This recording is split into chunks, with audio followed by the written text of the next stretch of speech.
to ask before I get into this if you're discussing tag on this live or if it's just Trinity, because I don't want to like disrespect your topic. No, it's fine. It's open to all kinds of topics. Cool. So I have like this one formulation of tag that I got from your Discord, and I'm wondering if this is the one you defend or if there's a different one. It's like possibly Y, necessarily possibly Y, necessarily possibly Y implies X, where like X is God and then Y is something that we're saying like God is the necessary precondition for. Mm-hmm. And then necessarily possibly Y implies necessarily X, therefore necessarily X. Is that like, sounds fair? It sounds right, yeah. So my question is like, what's the justification for premise 3 that necessarily possibly Y implies X? So if we take, for example, whatever your kind of transcendental of choice is, mm-hmm. whether that's logic, mm-hmm.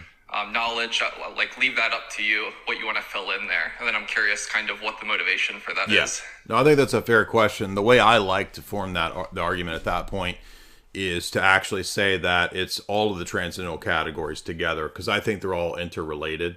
So I think, for example, you can't have knowledge without a knower. So in other words, knowledge, the external world or something like that, knowledge of objects, identity over time, that assumes a self, right? So that's one of the transcendental categories. So I think that all the transcendental categories are interrelated. And that's why I think that really it's a question of Christian metaphysics. So I would rather put Christian metaphysics into that section. And that's what leads to the notion of God that we have. So, but I agree, like if you left it as just something like, I forget what example you use. What'd you say? It's something like pick your logic, right? So if you just said logic, ability to have knowledge, something like that. Yeah, I think that might be a little ambiguous. So I like to say the entire Christian paradigm. I mean, I guess what that is, I mean, you would have to like add quantifiers into the argument there, because then you'd have to have something like for all transcendental X. God is a necessary precondition, or that transcendental implies God. I mean, that's fine. You could do that, but I guess it would be like the same question then, kind of like, Well, that's why I always say that I think the argument is better as the entire paradigm. That's what's going in there. And then usually people then are just trying to figure out who disagree. Well, can you even put an entire paradigm into an argument? I don't see why you can't, but... Oh, so you kind of like don't really endorse this argument because you don't think that arguments work for this kind of like paradigm talk. No, I think they do work for paradigms when you put paradigm into the correct place. So, I mean, maybe an easier way to ask is... Well, let me put it this way. Christianity is the net... So I like X is a necessary condition of Y, Y therefore X, right? So... Yeah. Right. Christianity is the necessary condition for the possibility of knowledge. And the way I'm getting to that is that for the, quote, possibility of knowledge, that would include all the transcendental categories. Because if you toss out one of them, knowledge is no longer justifiable. Okay, so then we can kind of fill in the variables here. And it's like necessarily possibility of knowledge implies... I guess, do you want to say like Christianity or God's existence or something like that? Well, I want it to be specific, like not just God's existence, because God's existence might be all kinds of different theisms that I don't think are compatible. And a big part of the argument is having the right metaphysic, and that includes the Trinity. So you need the essence energy distinction, you need divine conceptualism. Like this kind of orthodox, so maybe we fill in for X like this kind of orthodox Christian worldview. So right. Necessarily... the possibility of knowledge implies like the orthodox Christian worldview. Yes. Okay, so then I guess now that I'm like clear about what the variables are here, then the kind of original question was like, how do we motivate this? What do you mean?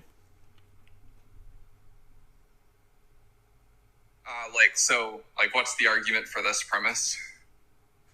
Well, it's a argument about the possibility of arguing at all. So the way I argue it, it has two moves that we make. So depending upon who the argument is against, it's an impossibility to the contrary. And then the positive side of the argument is the Christian metaphysic and its claims. So you're just like not talking to anybody in particular. You're just like kind of writing. No. The argument is always, but by the very necessity of the argument, it's an argument of comparison of paradigms. So it has to have some argument that I'm comparing against. some position, some worldview. So what's your position? Well, like, look, suppose that I had a position, you showed it the false, that like wouldn't help to show the premise is true. That's kind of why I'm that's why I just said that. Supposing that you're not talking I just to said it somebody, had like, how do two. you motivate I this? just said it has two parts. That's what I just said. I said it's No, not. no, so the I point just. is- I just said it's not just a matter of demonstrating the impossibility of the contrary. It's also the positive of positing and arguing for the Christian metaphysic. Right, so then that would be what I'm asking for, is like, what is it that tells you that these kind, like the possibility of knowledge necessitates the Christian metaphysic, and kind of showing the some thing I other said at the specific beginning, view which to is be that false, gonna help you there. the thing I said at the beginning, which is that the transcendental categories necessitate a certain type of world, a certain type of view of time and space, history, the self, etc., which the Christian metaphysic gives an account for. How is this telling, like, if there's the possibility of knowledge, then Orthodox Christianity is true? Because the Christian metaphysic and orthodoxy is unique, and it deals with every one of those transcendental categories. Well, I mean, I'm sure it is unique. So... Well, let me rephrase that. I don't mean to say that it's true because it's unique, but I'm saying that the type of metaphysic, the type of theology that's offered is an answer to a lot of those problems that you have in worldviews that don't have that that theology, that metaphysic. For example, it solves the problem of the one and many. It solves the problems of universals, et cetera, et cetera, et cetera. All those typical kinds of problems are not a problem in this paradigm. So it doesn't fall prey to foundational critiques that most worldviews fall prey to. So you're saying... Oh, sorry. I didn't mean to interrupt you. You can continue. That's fine. Go ahead. So are you just saying, like, that all these transcendental categories you might fill in for why Orthodox Christianity provides some account for them, and no other account successfully provides, yes, or no other worldview successfully provides anything? Yeah. But that's kind of just to say premise 3 again. Like, that's the issue is I'm not seeing why, I'm not like being given any reason to think that. To think what? That only Christianity does that? Yeah. Well, you can demonstrate that. So it's going to be, first of all, the impossibility of the contrary, depending upon which argument you're going against. And if you're saying, well, maybe there's a position out there that we don't know that can answer that, well, then at that point, I can just say, well, there's only a certain number of moves that you can make in any basic starting point for metaphysics, epistemology, and ethics. There's not an infinite number of worldviews and positions out there. There's actually only a few. And you could say, is knowledge objective, or is it subjective? Are ethics subjective, or are they relative? Is reality teleological or disteleological? And any way you go on some of these fundamental either-ors is going to determine the rest of your set of beliefs. So I don't have to refute all worldviews, is the point. I'm fine with saying, presumably through that process, you would refute all the other worldviews, no? No, I'm saying I don't have to give an exhaustive refutation of an infinite number of worldviews if I can refute all the other worldviews in that way, exactly.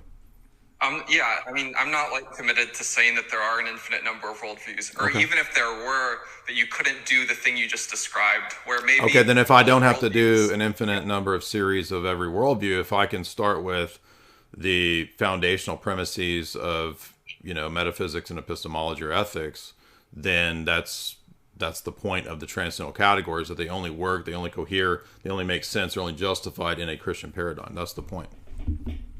Yeah, so, I get that that's the premise, and then you're saying the way that you would motivate that is you would show, like, look, there's a kind of finite amount of permutations of ways that you answer certain fundamental questions, and the Orthodox Christian worldview answers this finite set of fundamental questions in a way that can account for all these transcendental categories, and every other worldview answers these questions in a different way than that, which doesn't account for and not correct, and not just that it doesn't account, but actually the answers that they give actually make knowledge impossible. Yeah, and I'm just wondering if you can lay that out. Yeah. So again, you mean going through the basic fundamental questions? I mean, we can re-ask the questions that I just asked. So, is the universe, is reality teleological or disteleological? Right? There's no. They're like, you got to pick on that, right? So it's either meaningful at a universal scale, grand scale, or it's not. And then you want to say that, and if it is meaningful, then now we're going to... There's only one way you can answer this question, that would allow for some transcendental category? How you answer that question will then dictate the other things that follow from that, right? So if you say that it's teleological, as that it has meaning and so forth, then you're going to have, well, then there are things like intentionality and purpose, meaning to history and so forth. So it's going to necessitate other beliefs. Sure. We can kind of like give the argument that only Orthodox Christianity answers these fundamental questions in that way, and that no other worldview does. So you cut out there at the beginning. Say that again.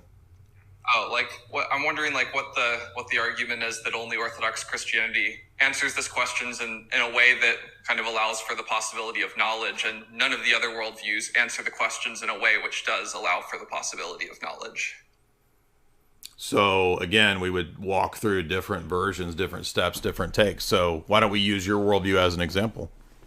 Yeah, so that it's false, and you're then cutting I jump out to not Orthodox Christianity because we've like not showed that that premise is true. Do you see the problem? You cut out. Can you say it again? Say, like, suppose that I give this contrary, we walk through, and it turns out my contrary does not account for the possibility of knowledge. Now, there's a question about the next step. Do I accept Orthodox Christianity?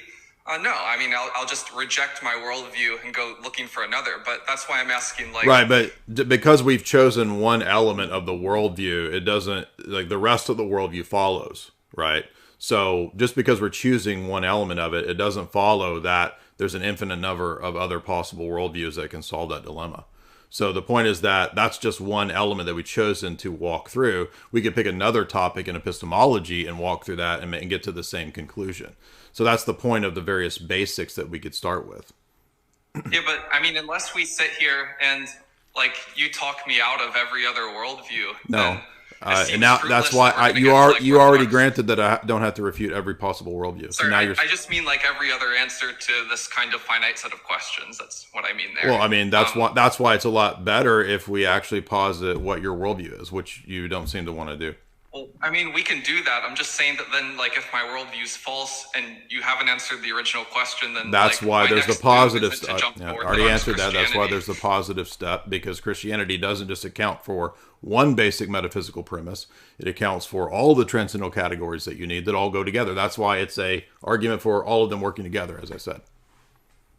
And not every worldview can account for those things, because again, I think if you understand what those things are, what the transcendental categories are, there aren't other worldviews that can account for those things.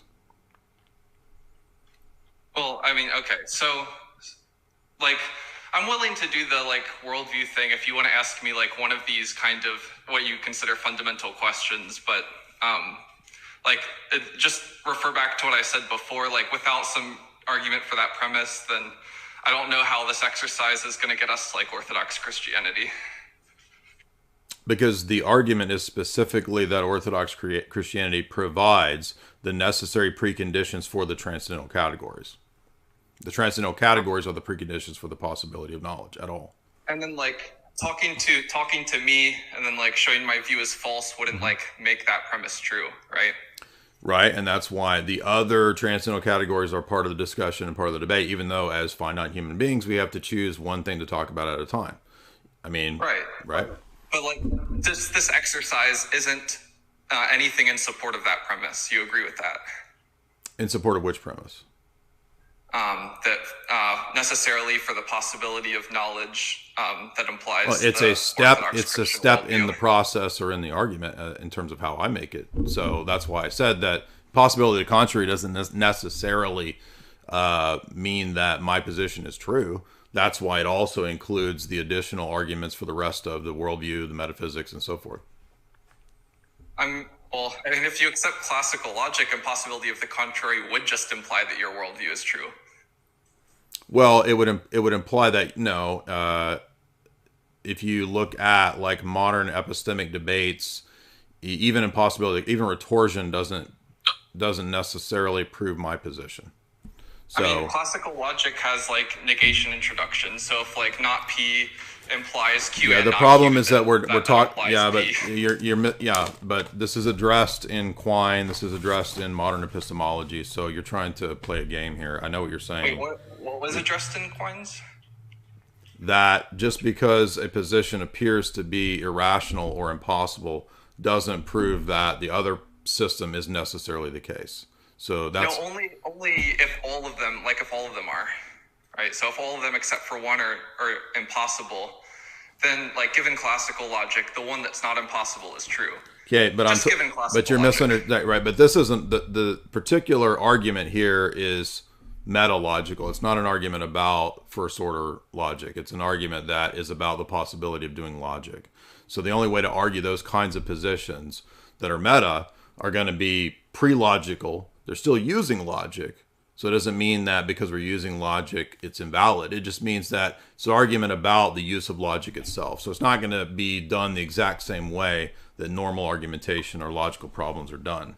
And so the syllogism I have in front of me is just using like basic first order. I understand that, but a syllogism that's using that form, it also depends on what you stick in there. So the fact that it's using a syllogism does not mean that it's just a first order problem, because we're talking about logic itself. So it's metalogical. Well, I mean, metalogic has to do with like soundness and completeness of a formal system. This is just an argument for the proposition. No, I'm not. It's about the possibility of logic at all is what we're talking about. It's just using first order propositional logic. But I mean, this isn't important. It is important because you're trying to collapse the type of argument that it is into a type of argument that it isn't. That's why it matters. So I know what metalogic is. Yeah, but this isn't a metalogic argument. It is. What do you think a metalogic argument is? It's an argument if we pick logic as the transcendental category, this would be a metalogical argument about the possibility of logic at all. How do we know logic is even logical? In that way, it is a metalogical argument. Well, the conclusion of the one I'm talking about is just necessarily the Orthodox Christian worldview is true. Yeah, but this is prior to logic. It's prior to logic. Well, if it's prior to logic, then like I could just accept all the premises and reject the conclusion. No, so again, that's why you don't. That's a category mistake. That's a category mistake. It's a category mistake to say this is a metalogical argument. No, it's not. Just No, it's not. Modal logic. The fact that the problem that the form of the argument that you're looking at from the Discord, right? I understand that's modal logic. I understand what you're talking about, but what matters is what you stick in there into the various premises, right? And so the fact that we're talking about if the referent is outside of or prior to logic, that doesn't make it still first order. It's beyond that. Yeah, like if you stick something different into the content, it doesn't change the formal system that you're working on. If it's about logic itself, then it does, because it's beyond that. It's metalogic. Yes, it does. That's like an elementary mistake. No, this isn't even an important point. Because the transcendental argument is about it's prior to the doing of logic.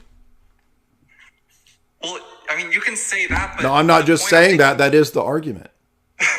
So you're going to keep giggling. Why are you giggling? But all that I'm saying is that changing the content of an argument doesn't change the formal system. It doesn't change the rules of the formal system. It does if it's about the formal systems themselves. Then you wouldn't be giving it in this form. Oh my! So you just gave me an example from the Discord. I don't have it in front of me, and I don't have a problem saying that. We can talk about formal argumentation for. I said X is a necessary condition of Y therefore X, right? Mm-hmm. Yeah. Right. So does that mean that if I say that this is an argument about logic itself, I can't do that? No, you can still do that because you're still working in the same formal system. No, this is Gödel's incompleteness theorem is about this very point, which is that yes, it is. Systems go outside of themselves. I know you know. Yeah, I'm sure you do. So when systems go outside of themselves, it's a metalogical problem. It's no longer a problem that's within the system. So if we're talking about a transcendental argument about the possibility of logic, then it's no longer a first order type of argument. Even if you stick it into X is a necessary condition of Y therefore X, it is no longer just a first order problem. Yeah, I mean, look, Gödel's incompleteness theorem doesn't say that, but yes, it does. It says that sets appeal outside of themselves, and so there never is a complete set. Yes, it does. It says that if a formal system, is consistent, then it's not complete. That's what. So what is your world? Yeah, exactly. Incompleteness theorem, right? And so he's arguing against Bertrand Russell that you could have an exhaustive set theory, right? That's totally comprehensive. No, yes, it is. It is an argument against Bertrand. Yes, it is. It is an argument against Bertrand Russell's exhaustive view of set theory. Well, it wasn't. No, you're because. Yeah. So, what is your worldview? What's your worldview? Let's have the argument about your worldview, because that's how the transcendental argument works. If you're saying, yeah. Okay, so he's not going to present his worldview. He's not going to present. We can move on and do the worldview comparison. What's your worldview? So, my worldview about what? Like, what is your worldview? Are you? Come on. Are you an atheist? My worldview about what? Right? Are you an atheist? Yeah. Okay. So, is all of reality reducible to matter? Are you a materialist? I'm not sure what you mean by matter. Okay, yeah, I'm skeptical of the material distinction. This gay laugh. We're moving on because he's not going to answer the questions. He knows what materialism is.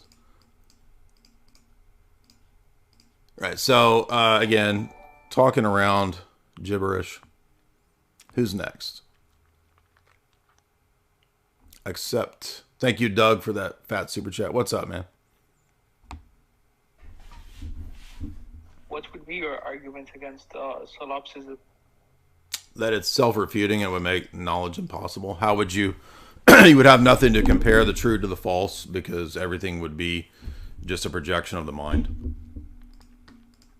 Yeah, but how would that be refutable? If it makes knowledge impossible, then it's refutable. Then it's self-refuting. If you can't have any way to adjudicate between true and false, then you don't have any way to have knowledge at all.